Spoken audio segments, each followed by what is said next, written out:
Hey, it's Chris with Acting Creative, and I am making an official call out for Loom stories. You may be thinking, what the heck is a Loom story?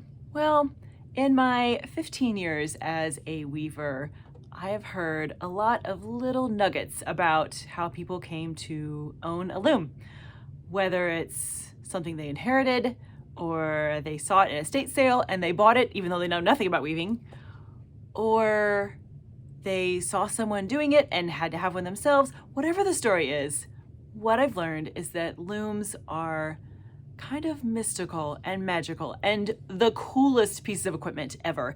And a lot of people have stories around how they came to own one or knew someone who owned one. So tell me your stories. I can't wait to hear them. Here is mine. So I have two looms. I have the floor loom, and then I have a table loom. And the floor loom story is really straightforward. Took a class, fell in love, bought a loom. The end. Okay. The table loom story is a little more fun. I had just started to really get into weaving, and I had some things that I wanted to sell, so I talked to my friend Renee, who owns Lifestyles over in Valparaiso, which is just down the street from me. And Renee says, let's do a trunk show, and could you do a demonstration? At the time, I was like, well, all I have is my 36-inch floor loom, which is going nowhere. But I am part of the Dunlin Weavers Guild, and I could ask one of the members who has a table loom if I could borrow it. So I go to my friend Margaret Jones, who has many, many looms. I said, Margaret, do you have a little table loom that I can borrow for a trunk show? And she's so generous. Of course she said yes. So I borrowed Margaret's, is it a 9-inch? It's like this big. It was like a Barbie doll loom. It is to this day, the cutest loom you have ever seen in your entire life. So I borrowed her little table loom. I dressed it all and I wove for the 2 or 3 days that the trunk show was.